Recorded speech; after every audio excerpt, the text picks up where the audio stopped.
Hey there, welcome to the Girl Experience. On today's edition, we're going to talk about 5 crucial tips to avoid being broke. Yes, you heard me. 5 crucial tips on how you can avoid being broke. Number 1, have a storehouse. Saving money is the foundation to being financially stable. And so I entreat you to start by setting aside a portion of your income regularly. Consider it as paying yourself. Call it your capital, meaning something that you don't touch until the needs arise. For all you know, over time, the savings can grow to become very big. Number 2, reduce unnecessary spending. There's this desire and temptation to spend a lot when you get money. I don't know how it happens, but there is that innate desire to get a lot of things once you get money. But here's what you should do. Number 1, overcome that desire. I don't know how you're going to do it, but teach yourself to overcome that desire. Number 2, take a close look at your expenses and identify the items on that list which are not very essential, which you can always attend to later in the future. Otherwise, you're going to overspend. And once you overspend, you are going to be broke. Number 3, have multiple streams of income. Maybe you just don't know how to stop overspending. But the reality is, relying solely on one source of income will make you broke. This is very risky.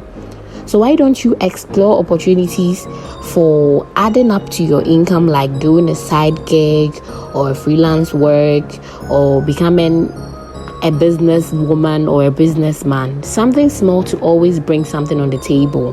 That way you can spend on that side gig and use your main income for other things. Why should you have multiple streams of income? 1, it will help you earn more money, and 2, you would have a greater financial security. Number 4, avoid impulse buying. Impulse buying is simply buying without planning in advance. And usually this buying desire is triggered by your emotions and feelings. So for instance, you go with your friends to a place and you feel that inclination to also get what they are getting. That is impulse buying. Anything you buy or any purchase you make without first planning, without first evaluating and considering if it was in your budget, is impulse buying. And so before you make a purchase, why don't you pause, evaluate, think about it, find out if it aligns with your budget or your financial goals. In that case, you don't have to engage in the act itself, because impulse buying can really drain your money. So think about it. Now, last but not the least, do well to have a budget. A budget simply is a spending plan that aligns your income and your expenses. That is, it just estimates how much you are making and spending in the course of the year. It will help you to know the kind of things to buy, how much you are spending on these things, whether to cancel these things from your spending plan or not. So do well to have a book or a notepad, something that you can write out any amount of money you receive in the course of the week or the month or the year, what you spend your money on. It will help you keep track and know what is going on in your life.